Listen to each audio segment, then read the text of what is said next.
জয় শ্রীকৃষ্ণ। রাধে রাধে। সনাতন ঐতিহ্যে ভগবান বিষ্ণুকে জগতের রক্ষক হিসেবে বিবেচনা করা হয়। তার উপাসনা করলে সমস্ত দুঃখ দূর হয় এবং ইচ্ছা পূরণ হয়। ভগবান বিষ্ণুকে সন্তুষ্ট করার এবং কাঙ্ক্ষিত বর পাওয়ার জন্য একাদশী উপবাস অত্যন্ত ফলপ্রসূ বলে মনে করা হয়। একাদশ শব্দ থেকে একাদশী কথার উৎপত্তি, অর্থাৎ পূর্ণিমা বা অমাবস্যা তিথির পর থেকে একাদশতম দিনে একাদশী ব্রত পালন করার নিয়ম। এই একাদশী সনাতন ধর্মের একটি গুরুত্বপূর্ণ ব্রত, যা ভগবান বিষ্ণুর প্রতি ভক্তি ভরে পালন করা হয়। পুত্রদা এই নামের আক্ষরিক অর্থ পুত্রদাতা। এই উপবাসটি বিশেষভাবে সেই দম্পতিরাই পালন করেন যারা সন্তান কামনা করেন। সময়ের সাথে সাথে এটি সাধারণ উর্বরতা, সমৃদ্ধি এবং বৈবাহিক সম্প্রীতির প্রতীক হয়ে উঠেছে। প্রতি বছর দুটি পুত্রদা একাদশী পালিত হয়, একটি পৌষ মাসে আর অন্যটি শ্রাবণ মাসে। নমস্কার শ্রোতা বন্ধুরা, জীবন দর্শন মোটিভেশন চ্যানেলে আপনাদের সকলকে স্বাগত। আশা করি সকলে ভালো আছেন। আজ আমরা পুত্রদা একাদশীর সময়সূচি, পালন পদ্ধতি এবং মাহাত্ম্য সম্পর্কে আলোচনা করব। এই বছর পৌষ পুত্রদা একাদশীর উপবাস পালিত হবে 2 দিন, 30 এবং 31শে ডিসেম্বর। স্মার্ত মত অনুযায়ী 30শে ডিসেম্বর বাংলার 14ই পৌষ মঙ্গলবার এবং বৈষ্ণব ঐতিহ্য অনুসরণকারীরা 31শে ডিসেম্বর বাংলার 15ই পৌষ বুধবার এই একাদশী পালন করবেন। পঞ্জিকা অনুসারে পৌষ মাসের শুক্লপক্ষের একাদশী 30শে ডিসেম্বর মঙ্গলবার সকাল 7:50 শুরু হবে এবং পরের দিন 31শে ডিসেম্বর বুধবার ভোর 5টায় শেষ হবে। অতএব 30শে ডিসেম্বর যারা একাদশীর উপবাস পালন করবেন তারা পরের দিন অর্থাৎ 31শে ডিসেম্বর বুধবার দুপুর 1:26 থেকে 3:31 মধ্যে একাদশীর উপবাস পালন করবেন। আর যারা বৈষ্ণব মত অনুসরণ করেন এবং 31শে ডিসেম্বর একাদশীর উপবাস পালন করবেন তারা 1 জানুয়ারি বৃহস্পতিবার সকাল 7:14 থেকে 9:18 মধ্যে একাদশীর উপবাস পালন করবেন। হিন্দু বিশ্বাস অনুসারে পৌষ পুত্রদা একাদশীর উপবাস সন্তান কামনাকারীদের জন্য অত্যন্ত ফলপ্রসূ বলে বিবেচিত হয়। বিশ্বাস করা হয় যে এই উপবাস পালন করলে ভক্তের জীবন সুখ, শান্তি এবং সৌভাগ্য আসে। এই উপবাস ভগবান বিষ্ণুর আশীর্বাদ নিয়ে আসে। সনাতন ধর্মে পৌষ মাসকে অত্যন্ত শুভ বলে মনে করা হয়। এই মাসে উপবাস, জপ এবং দান করলে বহু গুণ ফল পাওয়া যায়। পৌষ পুত্রদা একাদশী এই মাসের একটি বিশেষ তিথি। এই উপবাস ভগবান বিষ্ণু এবং দেবী লক্ষ্মীর উদ্দেশ্যে উৎসর্গ করা হয়। বিশ্বাস করা হয় যে এই একাদশীর সন্তান জন্ম, পারিবারিক বংশবৃদ্ধি এবং পারিবারিক সুখ ও শান্তির জন্য অত্যন্ত উপকারী। এই দিনে উপবাস, পুজো এবং বিষ্ণুর মন্ত্রজপ জীবনের সৌভাগ্য এবং শান্তির আশীর্বাদ নিয়ে আসে। পুত্রদা একাদশী বছরে 2 বার হয়, প্রথম শ্রাবণ মাসে এবং দ্বিতীয়টি পৌষ মাসে। শাস্ত্র অনুসারে এই উপবাস দম্পতিদের সক্ষম, সুস্থ এবং দীর্ঘজীবী সন্তানের আশীর্বাদ প্রদান করে। পৌষ পুত্রদা একাদশী উপবাস পালনের জন্য ভক্তদের একাদশীর আগের দিন এবং একাদশীর পরের দিন একবেলা আহার করতে হবে আর একাদশীর দিন নির্জলা উপবাস রাখতে হবে। তবে যদি কারো শারীরিক সমস্যা থাকে বা কোনো কারণে উপবাস পালনে অসমর্থ হন তাহলে যে কোনো ফল, দুধ, বিশুদ্ধ সাবুদানা এইসব দ্রব্য ঈশ্বরের চরণে সমর্পণ করে প্রসাদ হিসেবে গ্রহণ করতে পারবেন।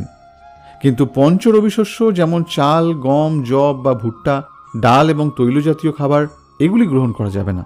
এছাড়া পদ্মপুরাণ অনুযায়ী শ্যামা চালও গ্রহণ করা যাবে না। শুধু উপবাস করলেই কিন্তু একাদশীর ব্রত পালন হয় না, কেননা উপবাস কথার আরেক অর্থ হলো ঈশ্বরের নিকটে বাস।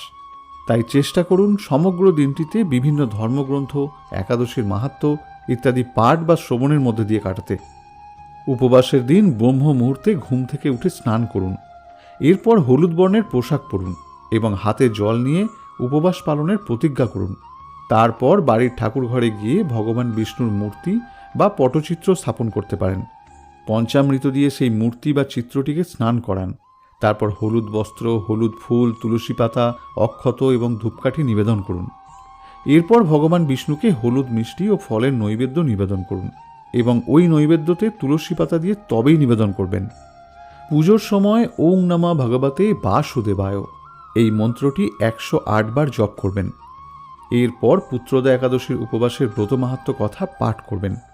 অবশেষে আরতি করুন এবং পুজোর সময় যে কোনো ভুলের জন্য ক্ষমা প্রার্থনা করে পুজো শেষ করুন। পরের দিন শুভ সময়ে একজন ব্রাহ্মণ বা দরিদ্র ব্যক্তিকে সেবা করান এবং তাকে কিছু দান করে পালন সম্পন্ন করুন। এবার পুত্রদা একাদশীর ব্রত মাহাত্ম্য কথা শ্রবণ করা যাক। যুধিষ্ঠিরের অনুরোধে ভগবান শ্রীকৃষ্ণ পুত্রদা একাদশীর উপবাসের মহিমা বর্ণনা প্রসঙ্গে বলেছিলেন, একসময় মহিষ্মতি নগরীতে মহিজিৎ নামে এক রাজা ছিলেন। রাজা মহিজিৎ বহু বছর রাজত্ব করেন। তার কোনো পুত্র সন্তান ছিল না। পুত্র না পাওয়ার দুঃখে তিনি রাজ্য শাসনেও আগ্রহী ছিলেন না। তিনি বলতেন, যার পুত্র নেই তার জন্য পৃথিবী এবং স্বর্গ উভয়ই সমস্যা সৃষ্টি করবে। রাজা মহিজিৎ পুত্র লাভের জন্য অনেক ব্যবস্থা নিলেন, কিন্তু তাঁর ইচ্ছা পূরণ হল না। ধীরে ধীরে তিনি মানসিকভাবে বিপর্যস্ত হয়ে পড়েন। একদিন তিনি তার রাজসভায় সভা ডেকে নিজের কষ্টের কথা জানান।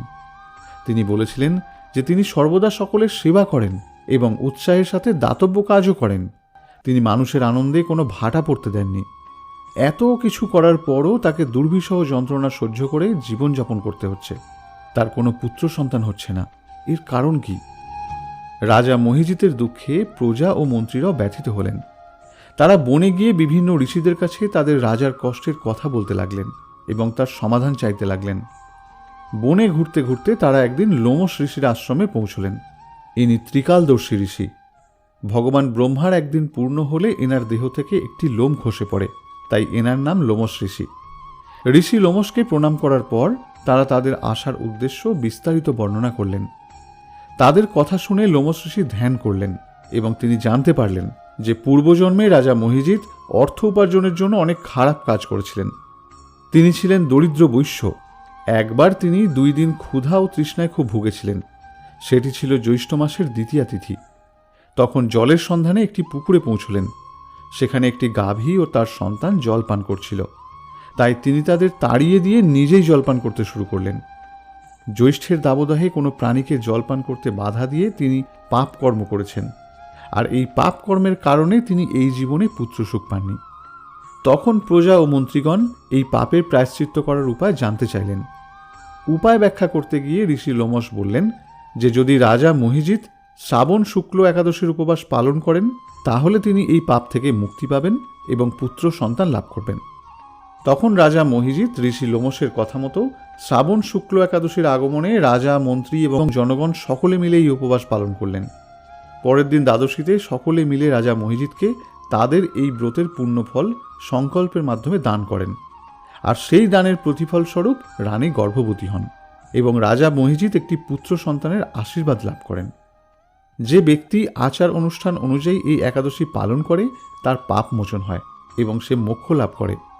নিঃসন্তান মানুষ সন্তান লাভের সুখ পান, আর যিনি সন্তান লাভের পরও এই ব্রত করেন তার সন্তানের ভবিষ্যৎ সুখের হয় এবং সন্তানের দোষ ত্রুটি দূর হয়। তাই সকলে এই ব্রত সঠিকভাবে পালন করে সন্তান লাভ করুন এবং সন্তানের ভবিষ্যৎ সুদৃঢ় করুন। প্রিয় শ্রোতা বন্ধুরা, আশা করি ভিডিওটি আপনাদের ভালো লেগেছে। ভিডিওটি ভালো লাগলে একটি লাইক করবেন এবং আপনার প্রিয়জনদেরও শেয়ার করে দেখার সুযোগ করে দেবেন, আর কমেন্টে লিখবেন ওম নমো ভগবতে বাসুদেবায়। এই রকম আরও ভিডিও পেতে চ্যানেলটি সাবস্ক্রাইব করে রাখবেন। সকলে ভালো থাকবেন। জয় শ্রীকৃষ্ণ।